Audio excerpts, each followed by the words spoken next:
Welcome to mega 9 TV. ఒకప్పుడు అణ్వాయుధాలు ఉన్నాయని విర్రవీగిన దేశం, ఉగ్రవాదులకు స్వర్గధామంగా మారిన దేశం. కానీ ఇప్పుడు అక్కడ జీవిస్తున్న ప్రజలకు నిత్యం నరకం. తమ సొంత ప్రజలకు కనీసం జ్వరం వస్తే వేసుకునే గోళీలు కూడా ఇవ్వలేని అత్యంత దారుణమైన పరిస్థితికి దిగజారింది. అవును, మనం మాట్లాడుకుంటున్నది దాయాది దేశం పాకిస్తాన్ గురించే. ఒకవైపు భరించలేని ఆయిల్ షాక్, మరోవైపు సునామీలా విజృంభిస్తున్న ద్రవ్యోల్బణం దెబ్బకు పాకిస్తాన్ ఆర్థిక వ్యవస్థ పేక మెడలా కూలిపోయింది. డబ్బులున్నా ప్రాణాలు దక్కించుకోలేని దారుణమైన పరిస్థితి నెలకొంది. ఇప్పటికే పిండి, నూనె, గ్యాస్ ఇలా నిత్యావసర సరుకుల కొరత ఎదుర్కొంటున్న దాయాది ఇప్పుడు ఔషధ సంక్షోభంలో కూరుకుపోయింది. పాకిస్తాన్ ఇంతలా పతనం అవ్వడానికి వెనుక ఉన్న కారణాలేంటో మనము తెలుసుకుందాం.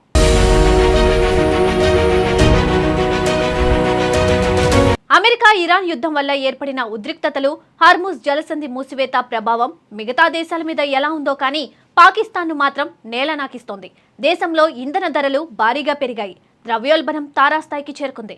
లాహోర్, కరాచీ, పెషావర్ వంటి ప్రధాన నగరాల్లోని గవర్నమెంట్ హాస్పిటల్స్లో ప్రజలు ప్రత్యక్ష నరకం చూస్తున్నారు. ప్రభుత్వ ఆసుపత్రుల్లో మందులు దొరక్క జనాలు, రోగులు అష్ట కష్టాలు పడుతున్నారు. ఇది చాలదన్నట్లు మందుల ధరలు విపరీతంగా పెరగడంతో సామాన్య ప్రజలు కొనుగోలు చేయలేని దయనీయ పరిస్థితి పాకిస్తాన్లో నెలకొంది.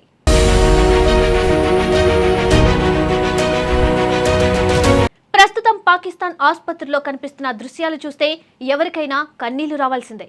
ప్రాణాంతక క్యాన్సర్, కిడ్నీ వ్యాధులు, హార్ట్అటాక్లకు సంబంధించిన మందులు దొరక్కపోవడం ఒక ఎత్తైతే చిన్నపిల్లలకు వేసే వ్యాక్సిన్లు, కనీస పెయిన్ కిల్లర్స్ కూడా లభించడం లేదు. దీనికి కారణం మందుల తయారీకి కావలసిన ముడి సరుకును ఇతర దేశాల నుండి కొనుగోలు చేయడానికి పాకిస్తాన్ ప్రభుత్వ ఖజానాలో విదేశీ మారక ద్రవ్యం లేకపోవడమే. బ్యాంకులు లెటర్ ఆఫ్ క్రెడిట్లు ఇవ్వకపోవడంతో పాకిస్తాన్ వ్యాప్తంగా ఉన్న 40కి పైగా ప్రముఖ ఫార్మా కంపెనీలు తమ ఉత్పత్తిని నిలిపివేశాయి. ఆపరేషన్ థియేటర్లలో ఎనస్థీషియా మందులు లేక రోజు వందలాది ప్రాణాలను కాపాడే సర్జరీలు ఆగిపోతున్నాయి.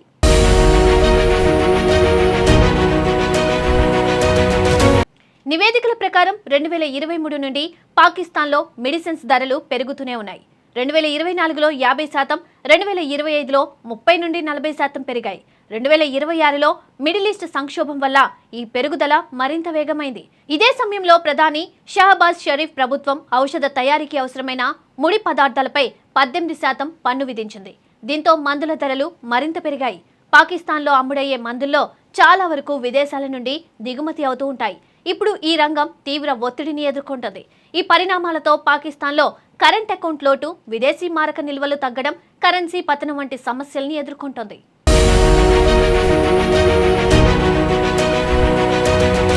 ఈ మెడికల్ క్రైసిస్ కు అసలు మూలం ద్రవ్యోల్బణం, ఆయిల్ షాక్. అంతర్జాతీయ మార్కెట్లో ముడి చమురు ధరలు పెరుగుతుంటే దాన్ని కొనే స్తోమత లేక పాకిస్తాన్ తీవ్ర ఇబ్బందులు పడుతుంది. పైగా IMF రుణాల కోసం పాక్ ప్రభుత్వం పన్నులు భారీగా పెంచడం, సబ్సిడీలు ఎత్తేయడంతో దేశంలో పెట్రోల్, డీజిల్ రేట్లు ఆకాశాన్ని తాకాయి. రవాణా ఖర్చులు పెరిగిపోవడంతో నిత్యావసర వస్తువుల ధరలు సామాన్యుడికి అందనంత ఎత్తుకు వెళ్లిపోయాయి. కేవలం ఒక పూట భోజనం కోసం, పిండి బస్తాల కోసం ప్రజలు ట్రక్కులు వెంట పడుతూ ప్రాణాలు కోల్పోతున్న దృశ్యాలు పాకిస్తాన్ దయనీయ స్థితికి అద్దం పడుతున్నాయి.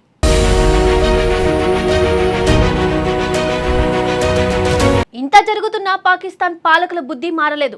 దేశం లోపల ప్రజలు ఆకలితో మందులు లేక పిట్టల్లా రాలిపోతుంటే ఆ దేశ మిలిటరీ మాత్రం సరిహద్దుల్లో ఇరాన్ లాంటి దేశాలతో కయ్యానికి కాలు దువ్వుతూ అనవసరమైన దాడులకు తెగబడుతూ ఉద్రిక్తతలు పెంచుకుంటుంది. దశాబ్దాలుగా ప్రజల ఆరోగ్యం, విద్య, మౌలిక సదుపాయాల మీద పెట్టాల్సిన నిధులను కేవలం సైన్యానికి, ఉగ్రవాదాన్ని పెంచి పోషించడానికి వాడడం వల్లే ఈరోజు పాకిస్తాన్కు ఈ గతి పట్టింది. పక్కనే ఉన్న మన భారతదేశం ప్రపంచంలోనే 5వ అతిపెద్ద ఆర్థిక వ్యవస్థగా అవతరించి స్పేస్ టెక్నాలజీలో దూసుకుపోతుంటే పాకిస్తాన్ మాత్రం ప్రపంచ దేశాల ముందు అప్పుల కోసం జోలె పట్టుకొని నిలబడింది. మెడిసిన్స్ దొరకని భయంకరమైన పరిస్థితికి దిగజారిపోయి ఆయిల్ షాక్ దెబ్బకు ఆర్థికంగా పాతాళానికి పడిపోయిన పాకిస్తాన్ డబ్బుల కోసం అడ్డదారులు తొక్కుతోంది. తీవ్రవాదాన్ని, కక్షపూరిత రాజకీయాలను నమ్ముకున్న ఏ దేశానికైనా ఇదే గతి పడుతుందనడానికి పాకిస్తానే అతిపెద్ద ఉదాహరణ.